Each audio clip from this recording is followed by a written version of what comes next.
Hello, मेरा नाम है प्रतीक खत्री। मैं आपको इकोनॉमिक्स और जो बाकी कॉमर्स के सब्जेक्ट्स हैं, मैंने यूट्यूब पे फ्री कोर्स चालू किए हैं इकोनॉमिक्स के, ओसी के, अकाउंट्स के और स्टेट्स के। आपको आज मैं इकोनॉमिक्स पढ़ाऊंगा, ग्राफ इन इकोनॉमिक्स। देखिए, ग्राफ होते हैं दो टाइप के, एक होता है डायग्राम और एक ग्राफ। अच्छा, इस्तेमाल इसीलिए करते हैं ताकि हमें जो भी स्टैटिस्टिक्स डेटा है, जो लेमैन को या जो ले पर्सन है को समझ में नहीं आता, उसको ये बात समझ आए। इसीलिए इस ग्राफ और डायग्राम से ये बातें इजी हो जाती है। जैसे स्टैटिस्टिक्स अभी हम चालू करते हैं, meaning of a diagram and a graph. Statistics classifies diagram and graph as different type of pictures which are used for distinct purpose. In economics, also these are used for different purpose. अच्छा, पर जो diagram और graph है, इनके purpose भी अलग है। मतलब डायग्राम, ग्राफ और एक पार्ट, किसी पार्ट का है ताकि वो इजीली एक्सप्लेन कर पाए जो भी स्टैटिस्टिकल डेटा है। पर असली में इनके जो पर्पस होते हैं वो अलग अलग हैं। Diagram is a representation of observable data by way of picture. मतलब डायग्राम पिक्चर के थ्रू आपको ऑब्जर्वेबल डेटा समझाता है इजीली। आपकी डायग्राम से आप इजीली पिक्चर के थ्रू एक चीज समझ सकते हो। Scale and measurements are used while drawing a diagram through the knowledge of statistics is not required. मतलब इसमें आप स्केल्स यूज करोगे, मेजरमेंट्स यूज करोगे ड्रॉ करने के लिए, पर जो स्टैटिस्टिक्स की नॉलेज है वो नहीं रिक्वायर है। मतलब आप, अगर आपके पास कोई स्टैटिस्टिक्स की नॉलेज नहीं हो, मतलब अगर आप लेमैन हो, फिर भी आप डायग्राम समझ सकते हो, ड्रॉ कर सकते हो। A diagram is drawn for data which are presented in discrete frequency. Diagram discrete frequency है, पर्टिकुलर फ्रीक्वेंसी, जैसे 10, 11, 12। अब इसमें कोई रेंज नहीं है डायग्राम में, जैसे 11 टू 15। ये डायग्राम रेंजेस के लिए नहीं है, पर एक डिस्क्रीट फ्रीक्वेंसी के ऊपर है, और डायग्राम वही डिपिक्ट करता है। और डायग्राम सेल्फ एक्सप्लेनेटरी होता है।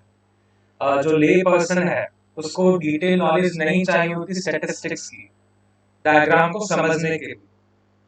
तभी डायग्राम, जो एडवर्टाइजमेंट कंपनीज होती है वो डायग्राम इस्तेमाल करती है उसको समझने के लिए, लोगों को समझाने के लिए अपने products. A graph is a representation of an observable data by way of picture. But a graph is drawn for statistical information, which is not a self-explanatory. पर ग्राफ भी एक पिक्चर ही डिपिक्ट करता है, पर इसमें बताया गया है कि ग्राफ सेल्फ एक्सप्लेनेटरी नहीं है। ग्राफ को समझने के लिए आपको स्टैटिस्टिकल इंफॉर्मेशन चाहिए होगी। आप एक ले पर्सन ग्राफ को नहीं समझ सकता बिना स्टैटिस्टिकल इंफॉर्मेशन के। Through the knowledge of statistics is essential to draw understand a graph. अब एक ग्राफ को ड्रॉ करने के लिए भी, जैसे अगर आप बिना स्टैटिस्टिकल इंफॉर्मेशन के ग्राफ को नहीं समझ सकते, वैसे ही आपको ड्रॉ करने के लिए भी ग्राफ को स्टैटिस्टिक्स की इंफॉर्मेशन चाहिए होगी। ग्राफ टोटल चार क्वाड्रेंट्स में बिखरा हुआ है, जिसका इंटरसेक्शन है X and Y axis on a plane. और ये बिना अप्रोप्रिएट मेजरमेंट्स के ड्रॉ नहीं हो सकता। तो ग्राफ के लिए अप्रोप्रिएट मेजरमेंट्स चाहिए, स्टैटिस्टिकल इंफॉर्मेशन चाहिए, और उसको लेमैन नहीं समझ सकता बिना स्टैटिस्टिकल इंफॉर्मेशन के। और ग्राफ पेपर पे ही ड्रॉ होता है, और graph are used by researchers and economist. Graph researchers और इकोनॉमिस्ट इस्तेमाल करते हैं। जैसे एक पर्टिकुलर डेटा को समझने के लिए ग्राफ रिसर्चर्स और इकोनॉमिस्ट इस्तेमाल करते हैं, क्योंकि उनके पास स्टैटिस्टिकल नॉलेज होती है, तो वो इजीली इसको इस्तेमाल कर सकते हैं और अपनी बात डिपिक्ट कर सकते हैं इन ग्राफ्स के थ्रू।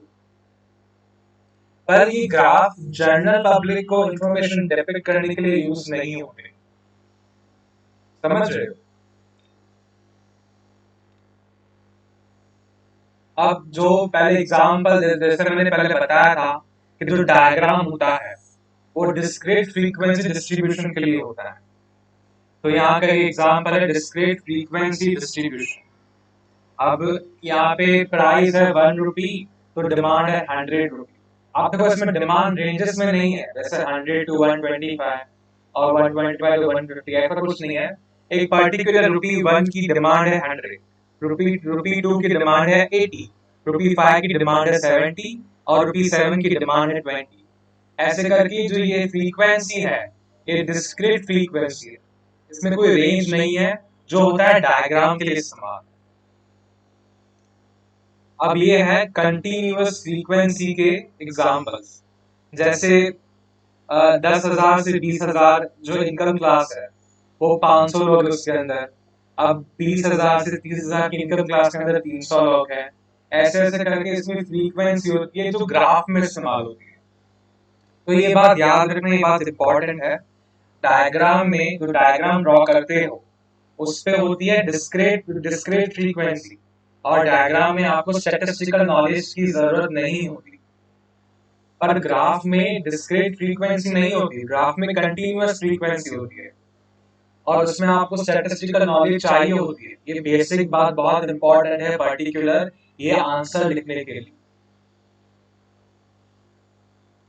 अब importance of diagram in graph in economics. To study of the object of economics which is perceived as difficult and complicated is made easier by way of diagram and less confusing by way of graph. अब आप अगर कोई diagram और graph use करते हो तो आप किसी भी इंफॉर्मेशन को बहुत इजीली डिपिक्ट करवा सकते हो। कोई भी कॉम्प्लिकेटेड इंफॉर्मेशन होती है उसको डायग्राम के रूप में आप बहुत इजीली पब्लिक को प्रेजेंट कर सकते हो। मोस्ट ऑफ द एडवर्टाइजर्स यही करते हैं। और जो भी कंफ्यूजिंग इंफॉर्मेशन है वो आप ग्राफ के थ्रू भी इसको प्रेजेंट कर सकते हो। तो कंफ्यूजिंग जो इंफॉर्मेशन होगी बहुत इजीली पब्लिक को समझ में आएगी और आपकी बात से पब्लिक कन्विंस हो जाएगी। Trends of certain economic parameters over various years can be observed through single diagram or graph. जो बहुत सारे ट्रेंड्स होते हैं इकोनॉमिक्स के, जैसे पर्टिकुलर 2008 में कितना इन्फ्लेशन था, एक डॉलर का रेट क्या था, एक रुपी का रेट क्या था एक डॉलर के आगे, ऐसे अलग अलग ट्रेंड जैसे चेंज होते हैं। जैसे 2010 में अलग था, 2011 में अलग था। तो अगर उसको ग्राफ के थ्रू डिपिक्ट करेंगे तो हम इजीली ऑब्जर्व कर सकते हैं कितना वेरिएशन आया है 2010 से लेके अभी तक डॉलर और रुपी के रेट में। समझ रहे हो? Changes occurring in various sectors of economy can also be easily understood. जो अलग अलग इकोनॉमी में जो वेरियस सेक्टर है, जैसे सेकेंडरी सेक्टर, टेरिटरी सेक्टर और प्राइमरी सेक्टर जो एग्रीकल्चर सेक्टर है, इन सब की जो अगर वेरियस चेंजेस आए और अलग अलग इसमें चेंजेस हुए हैं, जो पहले से डेवलपमेंट हुई है, पहले से डिटोरिएशन हुआ है या पहले से लोगों की इनकम कम हुई है उस सेक्टर में, ये सब हम इजीली ग्राफ के थ्रू देख सकते हैं वेरिएशंस में।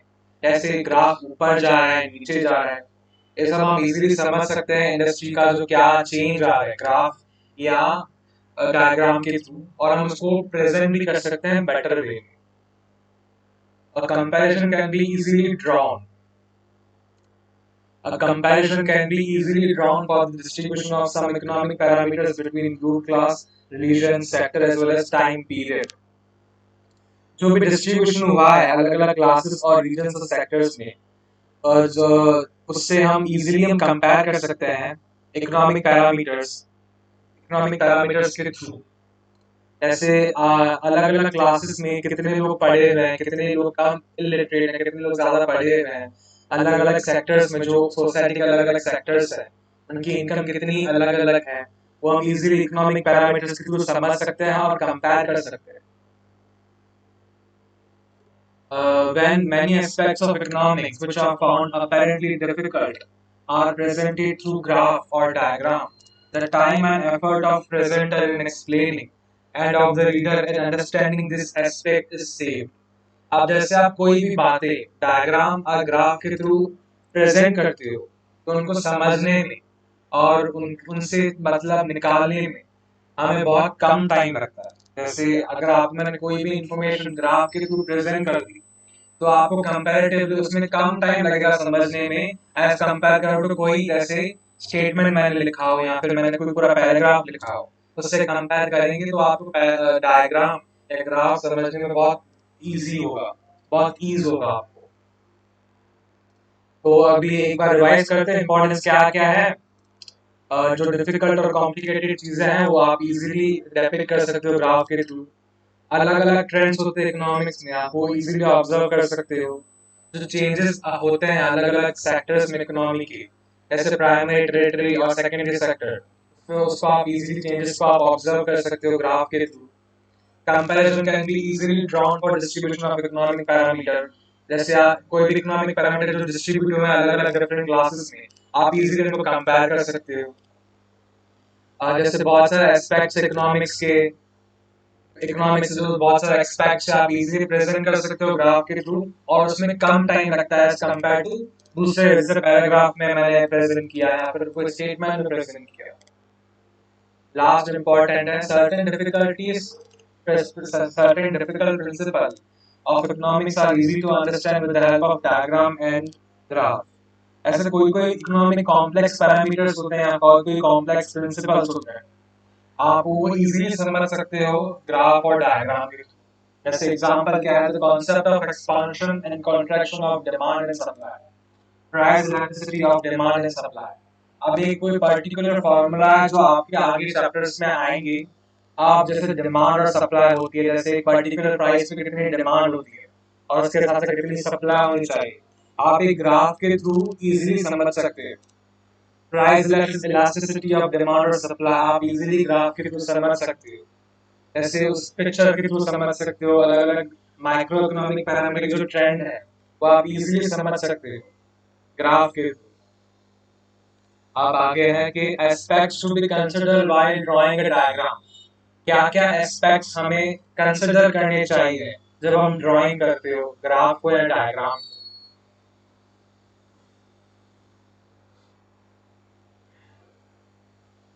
जैसे choice of type of diagram और ग्राफ एंड देयर प्रेजेंटेशन। आपको कौन से टाइप के, अलग अलग टाइप के डायग्राम और ग्राफ होते हैं, तो जो जिस तरह की आपकी इंफॉर्मेशन है आपको उसके हिसाब से डायग्राम या ग्राफ सिलेक्ट करना चाहिए। उससे आपकी प्रेजेंटेशन बहुत क्लियर और प्रिसाइज होगी। दूसरा है clarity. Picture must look neat and clear. Different colour और शेड्स में be used to denote the various components of picture. जो भी पिक्चर हो या जो आप जो भी डायग्राम और ग्राफ हो वो बहुत नीट एंड क्लियर होना चाहिए और बहुत प्रिसाइज होना चाहिए, ताकि जो भी वो डेटा डिपिक्ट कर रहा हो बहुत क्लियरली और इजीली डिपिक्ट हो। समझ रहे हो ना? Scales and measures. To make a picture look appropriate in size, scale must be taken in accordance with the data। जो भी आप मेजर्स इस्तेमाल करते हो कोई भी डेटा ड्रॉ करने के लिए, आपको मेजर बिल्कुल नीट एंड क्लियरली, बिल्कुल प्रिसाइजली देखने होंगे। अगर थोड़ा भी नंबर ऊपर नीचे हुआ तो पूरा डेटा बिगड़ सकता है। तो स्केल्स और मेजर भी हमें सही अच्छे से ध्यान रखने होंगे। Representation of axis. Both axes of diagram or graph must be denoted presented with appropriate detail of what they represent।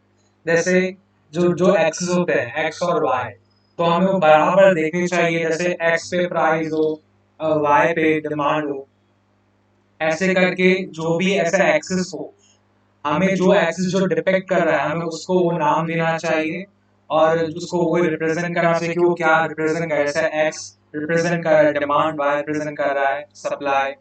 ऐसे करके हमें प्रिसाइजली पूरी इंफॉर्मेशन एक्सेस की लिखनी चाहिए उनके साइड में। Data and table, data table and sources of data. अब डायग्राम का आपने कौन सा सोर्स है डेटा का, समझ रहे हो? आपने जो इंफॉर्मेशन डिपिक्ट की है डायग्राम या ग्राफ में, उसका सोर्स क्या है, मेन सोर्स क्या है, वो भी आपको लिखना होगा ऊपर। मतलब उसको आप साइड में आपको प्रेजेंट करना होगा कि आपका ये सोर्स है। देखो, diagram and graph must be accompanied by data table from which they were created and by mention the source of data, the picture become reliable and authentic।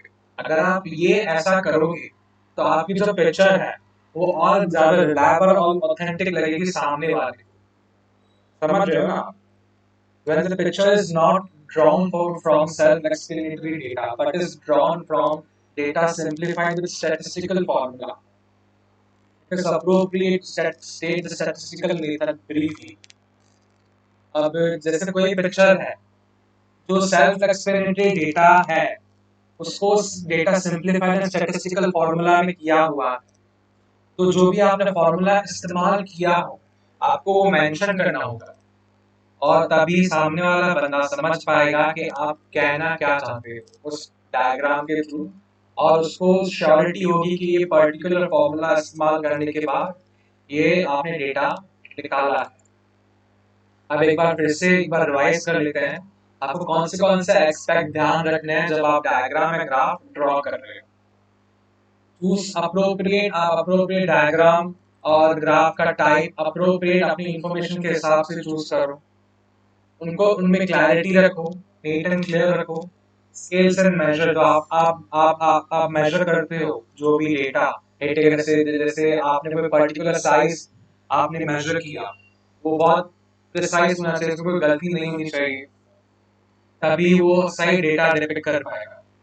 अब आपने जो एक्सेस है, रिप्रेजेंटेशन एक्सेस होते हैं x and Y, उसको आप सही से रिप्रेजेंट करो कि एक्स में अगर डिमांड है तो एक्स में डिमांड लिखो, वाई में अगर सप्लाई है तो सप्लाई लिखो। Data table and sources of data आप मेंशन करो ताकि और ऑथेंटिक लगे। अगर आपने कोई कैलकुलेशन इस्तेमाल की हो डेटा में, आप वो भी उसको मेंशन करो। अब नीचे आते हैं टाइप टाइप ऑफ डायग्राम। ये जो डायग्राम, टाइप ऑफ डायग्राम अलग है और टाइप ऑफ ग्राफ्स अलग होते हैं। टाइप ऑफ डायग्राम क्या है? ये अलग अलग टाइप ऑफ डायग्राम है: pictogram, scatter diagram, line diagram, circle diagram, बार डायग्राम, पाई डायग्राम।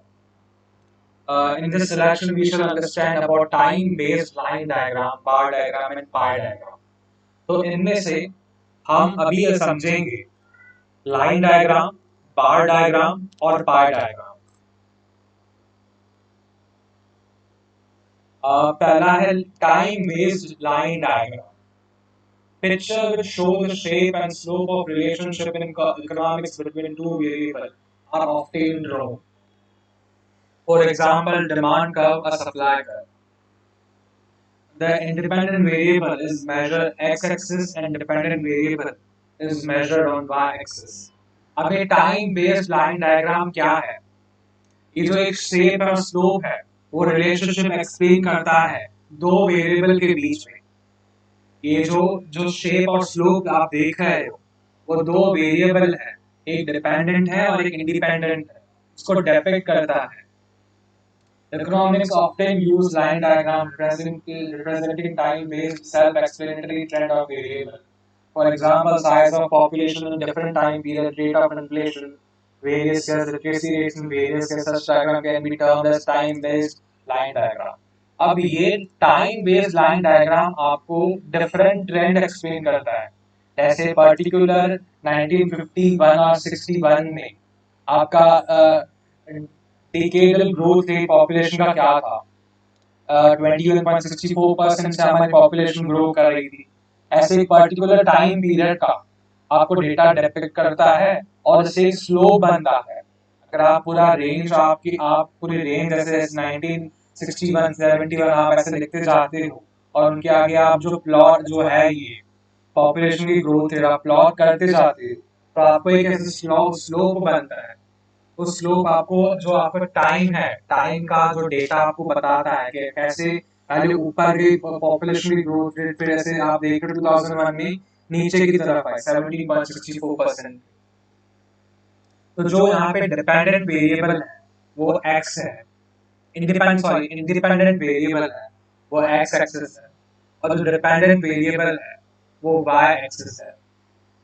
यहाँ पे y एक्सिस पे पॉपुलेशन ग्रोथ रेट रखी हुई है और जो इंडिपेंडेंट एक्सेस है उस पर टाइम पीरियड रखा हुआ है इस एग्जांपल में। अब बार डायग्राम और टाइप्स ऑफ बार डायग्राम। अब हमने ऊपर समझा ये लाइन डायग्राम जो टाइम टाइम के थ्रू डेटा को डिपिक्ट करता है और स्लोप देता है। अब हम समझते हैं ये बार डायग्राम और type of diagram. Bar diagram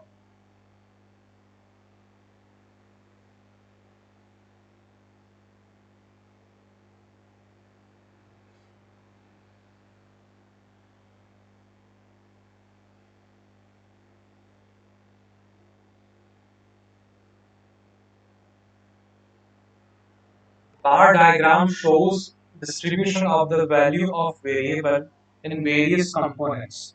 For example, literacy rate in country in various year or literacy rate among females and males in a particular year. अब बार डायग्राम क्या शो करता है?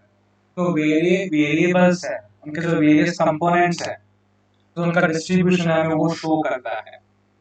जैसे लिटरेसी रेट पर्टिकुलर ईयर में कितना था, female और mail में पर्टिकुलर ईयर में कितना था, और वो वर्टिकली और हॉरिजॉन्टली बार के थ्रू हम शो कर सकते हैं ये बार डायग्राम. वर्टिकल मतलब स्ट्रेट खड़ा हुआ और हॉरिजॉन्टल मतलब ऐसे लेटा हुआ. A separate bar is drawn for each section and time period, and height, length of the bar indicate the value for each of the section and time period. अलग अलग टाइम पीरियड के different different बार हम draw करते हैं, और जैसे उनकी height होती है वो उनकी हाइट इंडिकेट करती है उनकी वैल्यू क्या है उन पर्टिकुलर टाइम पीरियड. तो मतलब उनकी अगर वैल्यू 100 है तो उनकी उसका बार 100 पे हम डिपिक्ट करेंगे. किसी की वैल्यू 120 है तो उसका बार हम 120 पे डिपिक्ट करेंगे. तो ऑब्वियसली वो 100 से ऊपर होगा, लंबा होगा. तो उसकी जो हाइट और लेंथ होती है उसकी वैल्यू डिपेंड करती है पर्टिकुलर टाइम सेक्शन पे. तो हम हाइट और लेंथ को कंपेयर करके इनको हम इजीली कोई भी डेटा हम डिपेक्ट कर सकते हैं पर्टिकुलर कंपैरिजन के through. Bar diagram are generally of three type. एक सिंपल बार डायग्राम होता है, एक क्लस्टर्ड बार डायग्राम होता है और एक डिवाइडेड बार डायग्राम होता है. अभी पहले आते हैं सिंपल बार डायग्राम पे. Simple bar diagram represents value of only one variable over a base, say various regions or years, etc. It gives the visual effect of difference in the value of variable between region and years. अब जो simple bar diagram होता है वो एक ही variable depict करता है एक particular base year over a base, say various regions and years. It gives a visual effect of difference in the value of variable between region, years and so on. तो ये सिर्फ एक ही variable depend करता है एक particular base year. जैसे आप देख सकते हो, जैसे जन फेब में सेल्स हमारी 35 यूनिट्स थी. अब ये एक वेरिएबल है जन फेब का 35 सेल यूनिट. अब मार्च अप्रैल दूसरा टाइम पीरियड है, उसका ये वेरिएबल है 60 यूनिट्स. तो ऐसे पर्टिकुलर टाइम पीरियड पे, अच्छा ये एक्स एक्सिस है वो इंडिपेंडेंट है टाइम पीरियड, इसमें वाई एक्सिस है डिपेंडेंट है. ऐसा भी मई जून में 65 यूनिट सेल हुए हैं. ऐसे करके ये हमें दिखाता है सिंपल बार डायग्राम. इसमें एक ही बार होता है जो एक ही वेरिएबल एक्सप्रेस शो करता है. यहाँ पे वो वेरिएबल क्या है, सेल्स यूनिट. ये यहाँ पे ये एक ही वेरिएबल शो कर रहा है, सेल्स यूनिट. तो समझ रहे हो, जो सिंपल बार डायग्राम होता है एक ही वेरिएबल यूज शो करता है पर्टिकुलर बेस ईयर. अब आता है cluster bar diagram. In this type of diagram, value of a common variable and over a common base are given for more than one section of related parameters. Hence, we can get cluster of bars for the same variable over various values. For example, if a base time period, if the base is a time period, the variable is literacy level, and its values are expressed for two categories, namely males and females, for the particular period. अब इसमें एक common variable है और एक common time period है, पर इसमें different categories आप इस्तेमाल करते हो क्लस्टर बार डायग्राम और एक पर्टिकुलर टाइम पीरियड के लिए. तो हम दो बार शो कर सकते हैं पर्टिकुलर टाइम पीरियड के. ऐसे आप यहाँ पे नीचे एक एग्जांपल देख सकते हो. जैसे ये जैन फेब में यहाँ पे वेरिएबल क्या है, सेल्स, पर यहाँ पे कैटेगरी क्या है, स्मॉल मीडियम लार्ज. अब जैन फेब में स्मॉल साइज के 30 यूनिट सेल हुए हैं, मीडियम साइज के 15 और लार्ज साइज के 25. तो जैन फेब में आप देख सकते हो ये जो 30 डिपिक्ट कर रहा है वो स्मॉल साइज है, जो मीडियम साइज डिपिक्ट कर रहा है वो 15 है, और जो 25 साइज डिपिक्ट कर रहा है वो लार्ज साइज. ऐसे करके आप देख सकते हो पर्टिकुलर टाइम पीरियड में पर्टिकुलर जो टाइम पीरियड है वहां पे 3-3 बार शो हुए हैं इन क्लस्टर पे। तो आप ऐसे क्लस्टर करके अलग अलग कैटेगरी शो कर सकते हो। एक कॉमन वेरिएबल, यहाँ पे कॉमन वेरिएबल क्या है, सेल्स। यहाँ पे टाइम बेस क्या है, ये जनवरी फरवरी मार्च अप्रैल जो मंथ्स है वो टाइम वेरिएबल है। और ये कॉमन ये जो सेल्स वेरिएबल क्या है, ये एक पर्टिकुलर वैल्यू वेरिएबल है। और ये जो 30, 15, 25 अलग अलग कैटेगरी है इस सेल्स वेरिएबल। आप समझ सकते हो, मतलब क्लस्टर बार डायग्राम में होता क्या है, एक पर्टिकुलर वेरिएबल के अलग अलग कैटेगरीज बना दी जाती हैं, तो बार्स के थ्रू रिप्रेजेंट कर सकते हो आप। अब ये है डिवाइडेड बार डायग्राम। अब ये डिवाइडेड बार डायग्राम क्या है? In such a diagram every single value of variable has sub category. मतलब अभी यहाँ पे पर्टिकुलर जो वेरिएबल है, एक सिंगल वैल्यू ऑफ वेरिएबल के अलग अलग कैटेगरी है। जैसे ये इसमें बार तो एक ही होगा और उस बार की अलग अलग कैटेगरीज बना दी जाएंगी। अभी देखो, hence we get a division in all the bars which represent a common variable and common base value. To create proper visual effect and help comparison, each division of the bar is colored differently and values which is represents are indicated. जैसे by monthly sale of chocolate boxes है, by sales person in rural and urban area. अब ये है क्या, एक sales person है वो particular time period, जैसे ये बेस क्या है यहाँ पे, टाइम पीरियड मंथ। अब जैसे इसका टाइम बेस है जैन फेब, इसमें इसने अलग अलग सेल्स की, पर इसने रूरल में 30 डब्बे बेचे चॉकलेट के, अर्बन में 40 और ऑल इंडिया में 70, मतलब रूरल अर्बन का टोटल। तो यहाँ पे आप एक पर्टिकुलर बार को, तो सेल्स का बार है, उसको आप डिवाइड कर सकते हो। देखो,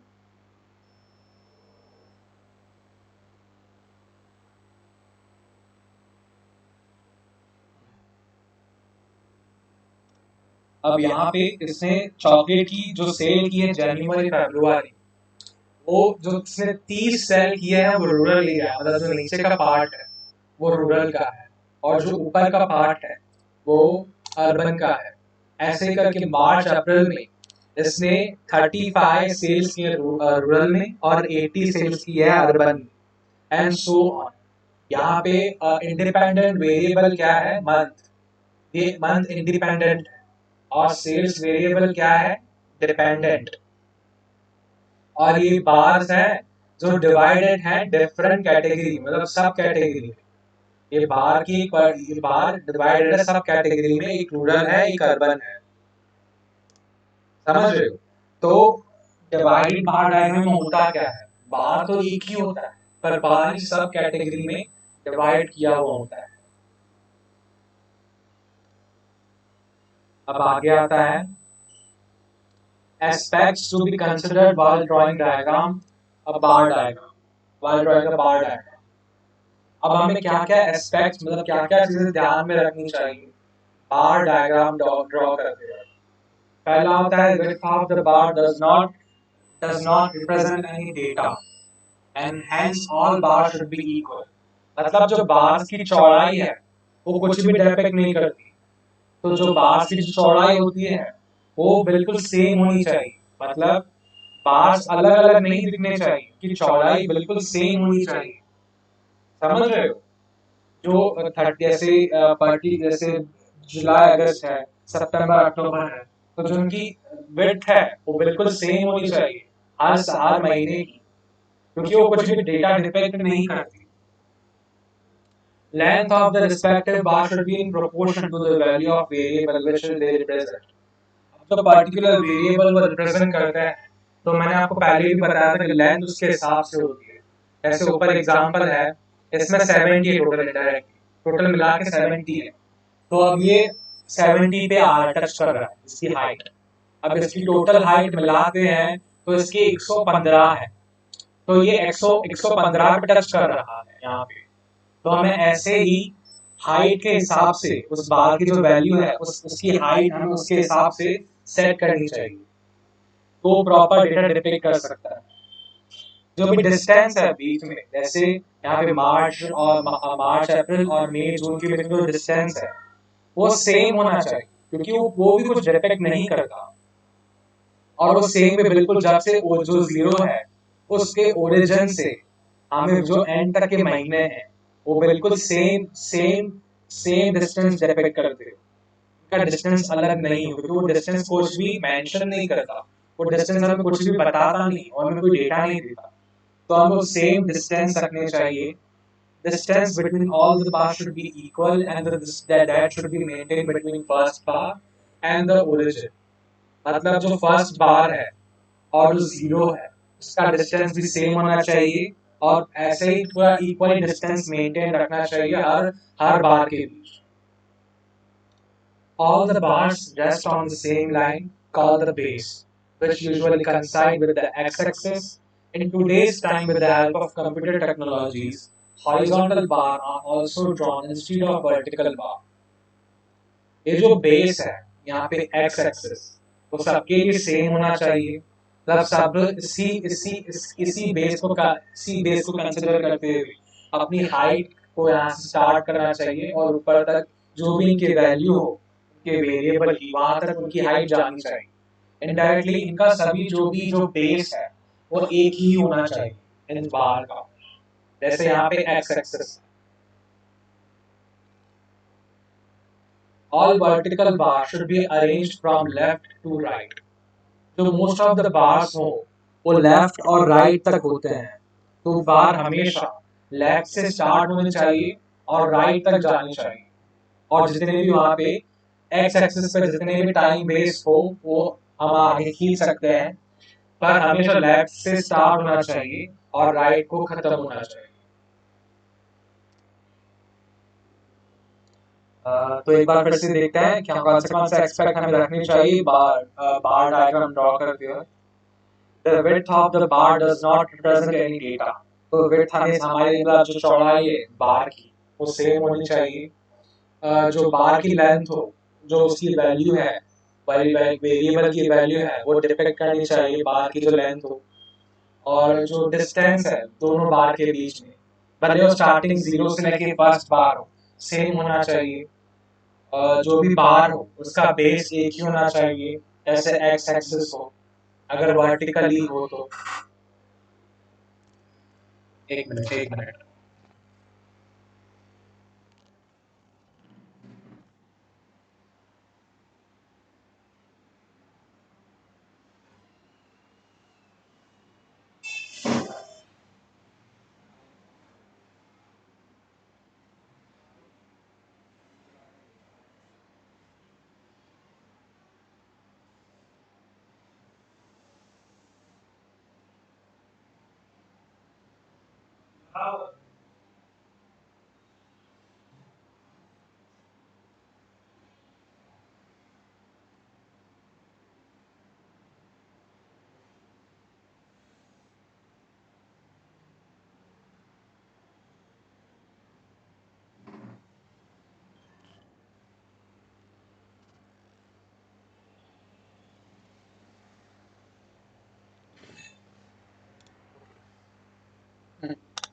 जो जो बार की वर्टिकल बार्स हैं, वो जो भी वर्टिकल बार्स है वो लेफ्ट से लेके स्टार्ट होने चाहिए और राइट को खत्म होने चाहिए।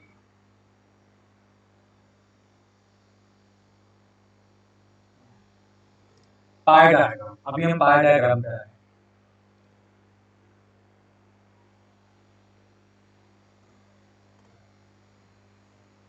Division of circle in degrees represents a pi diagram.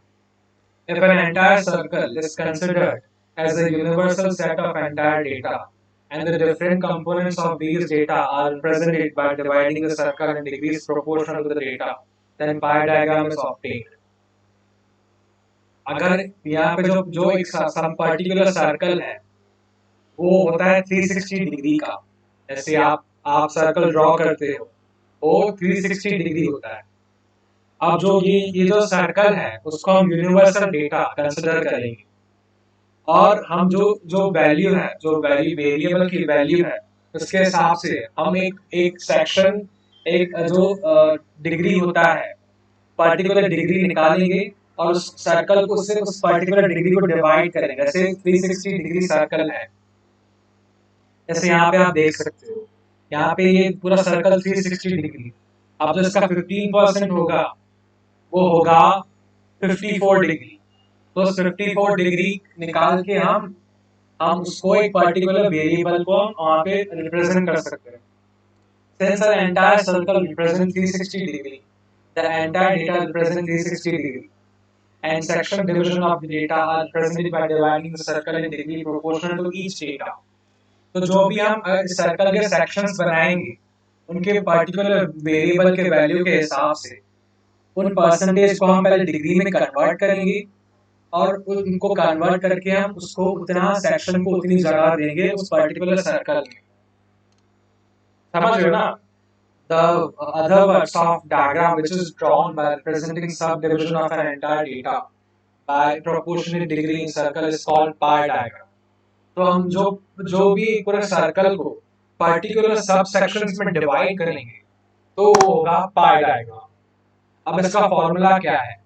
Degree. अब डिग्री निकालने का फॉर्मूला क्या है? Degree is equal to component value divided by total value into 360।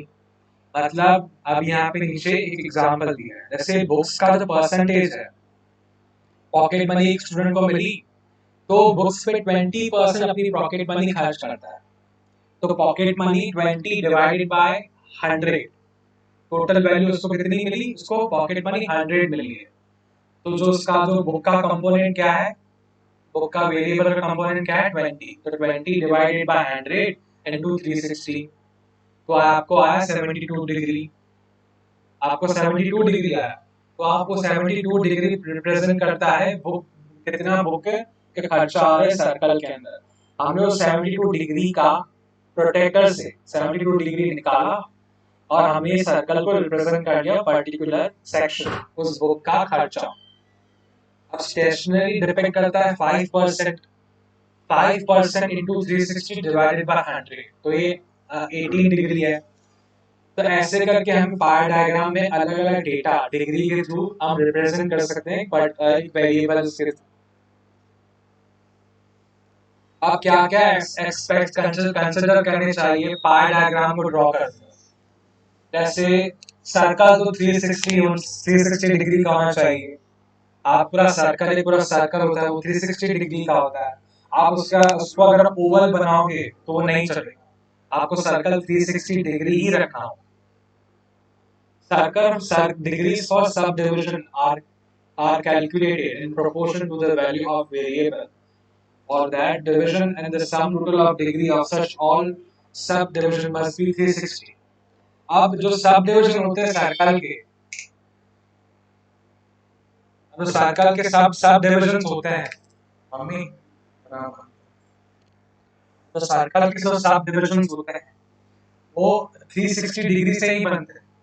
तो वो जो सब डिविजन की डिग्री होगी वो 360 से ज्यादा होगी नहीं, वो 360 से कम ही होगी।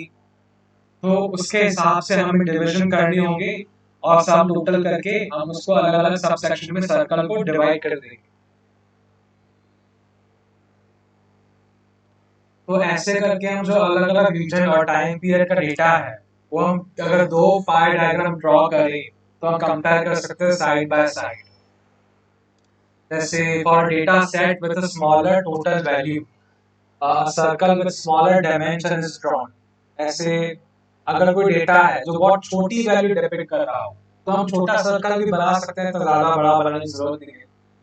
और अगर कोई डेटा बड़ा डिपेंड करता है, बहुत ज्यादा बड़ा डेटा हो तो हमें सर्कल थोड़ा बड़ा बनाना पड़ेगा क्योंकि उसके सेक्शन थोड़े ज्यादा होंगे। तो ऐसे हमें ऐसे जो हमें चीजें बनाने के लिए जो भी आप पाई डायग्राम बना रहे हैं उसमें ये चीजें हमें नोट करनी चाहिए, तो हम एक परफेक्ट पाई डायग्राम हम बना सकते हैं।